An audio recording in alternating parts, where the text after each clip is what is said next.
Hello বন্ধুরা, কেমন আছেন সবাই? বন্ধুরা, কড়াইতে তেল দিয়ে তার মধ্যে কিছুটা কালো জিরা ফোড়ন দিয়ে দিলাম, এটা দেখানো হয় নাই। এর মধ্যে সবজিগুলো কেটে দিয়ে দিলাম, এখানে সিম দিলাম, গাজর দিলাম, আলু দিলাম। এটা একটা ভাজি করব।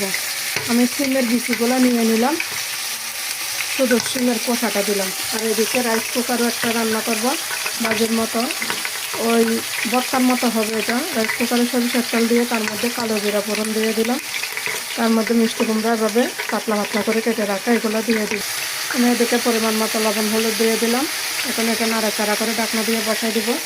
এদিকে আমি কাঁচামরিচ কেটে দিলাম আর পরিমাণ মতো লবণ হলুদ দিয়ে দিলাম। একটু নাড়াচাড়া করে ঢাকনা দিয়ে বসাই দিব, এটা বাটির মধ্যে হয়ে যাবে। এখন বন্ধুরা, আমার একটা ভাজি হয়ে গেল।